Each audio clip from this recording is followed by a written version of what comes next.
So yan, for today's video vlog nga mga sir, ay tuturuan ko nga po kayo at magbibigay nga po pala tayo ng tips and guide dito sa tamang paggamit ng langis para sa mga Honda Click version 3 natin, no? So, bago tayo magsimula mga sir, kung bago pa lang kayo sa aking munting channel, ay huwag nyo sana kakalimutan na i-click yung subscribe button, pati na rin yung notification bell. Para sa tuwing nag-upload po tayo, ay lagi kayong ma-notify at lagi kayong updated.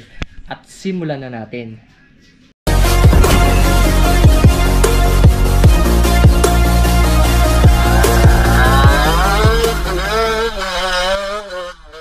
So, dito muna tayo sa gagamitin nating langis mga sir. Yung gagamitin pala nating langis sa Honda Click natin ay Motul Scooter 4-stroke na 10W40 at meron po siyang SAA na nakalagay. Ayan. So, gumawa na lang din ako ng script sa cellphone ko para mas maintindihan pa po natin, no? So, nag-research din po ako. Inaral ko rin ng ilang araw ito. Ayan, mahilig tayong mag-aral kasi professional teachers po tayo at LPT po tayo mga sir, licensed professional teachers po tayo, no? Ayan, so base po ito sa aking pagre-research, no? So, yung SAE mga sir, ayan, paliwanag ko muna. Ito po yung mga Society of Automotive Engineers. So sila po yung responsible sa pag-establish ng mga classification ng mga langis mga sir, or yung oil viscosity. Ito pong mga nakikita nyong mga numero dito. Halimbawa 10W40, 20W50, mga ganun mga sir, no? Ayan.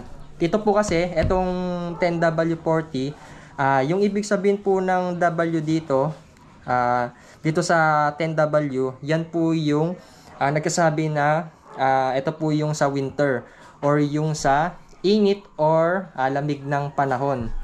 At kapag gumagamit po tayo ng 10W40 dito sa mga scooter, lalong-lalo na sa Honda Click, magkukonsume po tayo ng little more fuel or medyo magastos siya ng konti sa gas, no? Ayan, ito yung sinabi dito sa aking research. Ayan.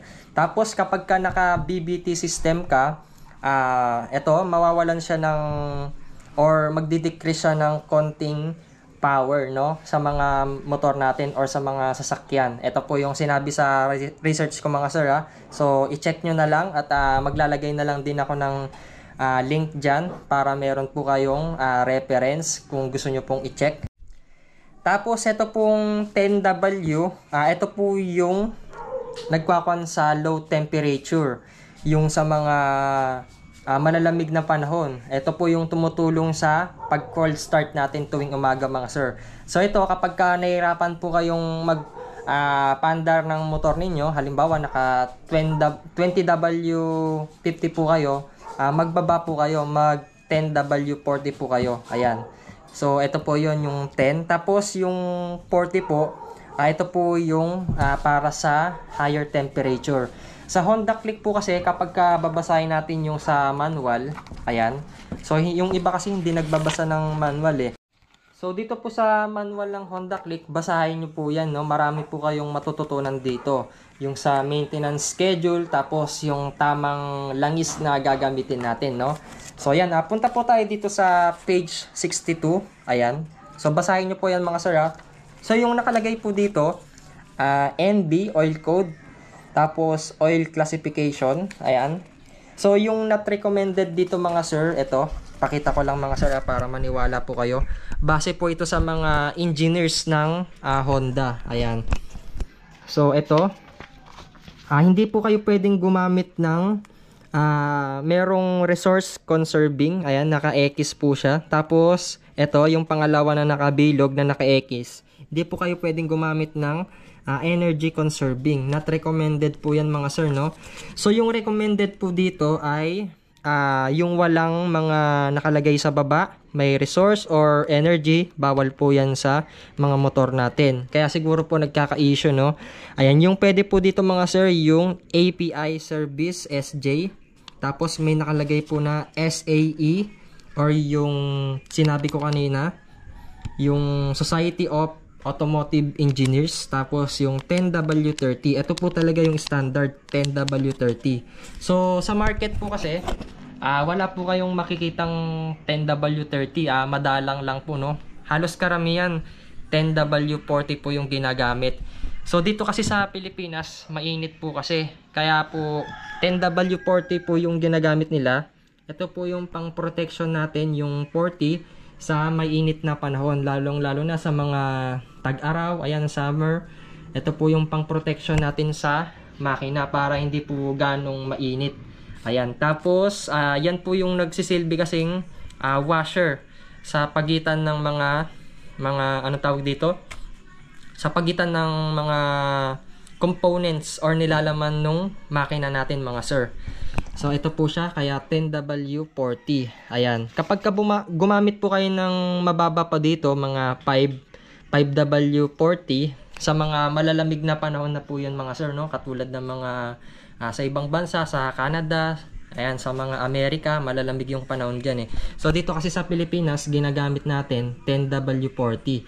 Ito po yung magandang gamitin na langis. So dito sa Motol, hindi ko po siya pinopromote, mga sir. Ito po kasi lagi yung ginagamit kong langis. Ayan. So hindi po ito sponsored pero Motol baka naman. So dito, mga sir, kung titignan ninyo yung packaging ng Motol, 0.8 liters.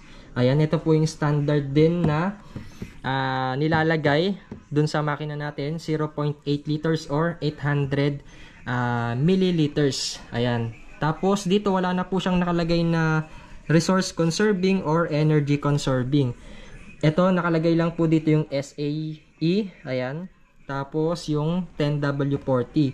So lumagpas lang ng 10 yung dito, no. So dapat 10W30 ito. Pero katulad nga ng sinabi ko, nasa Pilipinas po tayo. Ito po yung nagpo-protection sa makina natin sa mainit na panahon. Ayan.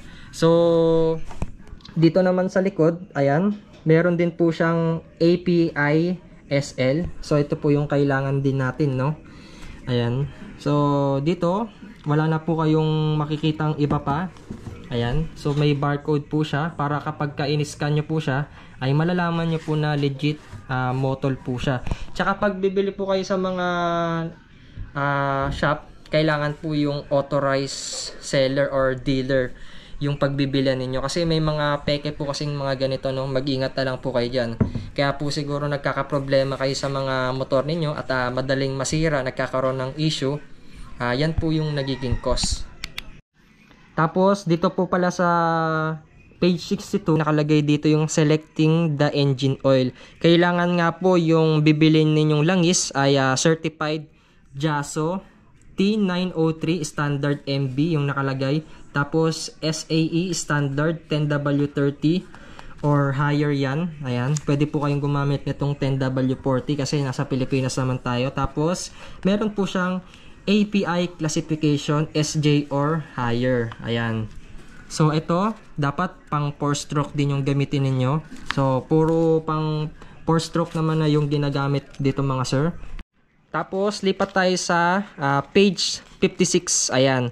So kapag bibili kayo or kukuha kayo ng bagong motor ninyo na Honda Click, every 1,000 kilometers po siya chine-change oil kapag bagong kuha. Ayan, no, pakita natin.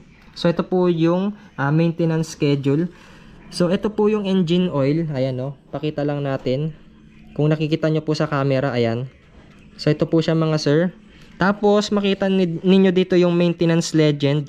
Ayan, pag sinabing I, inspect, or pwede po siyang clean, adjust, lubricate, or replace if necessary. Kung kinakailangan daw, mga sir. Ayan, Tagalogin ko lang, no. Kapag ka letter I po yung nakalagay dito sa maintenance schedule, pwede nyo pong inspect or i-check nyo po yan, no. Kung pwede na po bang linisan, kung pwede na po ba nating i-adjust, halimbawa sa mga preno. Tapos kung pwede na po ba tayong mag-lubricate, ibig sabihin maglalagay tayo ng grasa or langis, mga pampadulas, ganon. Tapos or pwede po tayong mag-replace, ibig sabihin magpapalit po tayo ng pyesa kung kinakailangan, no. Tapos yung R naman po, mga sir, replace po yung nakalagay dyan. Tapos yung C, clean. Ayan, ito lang po yung mga code dito, no. Ayan, dito sa engine oil, kung makikita po ninyo, dito po sa taas, meron po siyang nakalagay na times 1,000 kilometer, no. Ayan, halimbawa po, itong sa frequency, 1, 6, 12, 18, 24, 30, 36. Ayan po yung mga nakalagay. Dito po tayo magbabase mga sir, no. Ayan. Tapos, kapag miles naman, nasa 4, 8, 12, 16, 20, tsaka 24. Ayan, ito po yung nakalagay mga sir, no. So, titingin tayo dito sa engine oil. So, kapag nakuha nyo na yung motor ninyo, halimbawa, ang ginagawa kasi nila, every 500 kilometers sila bago nagpapalit, no. Ayan.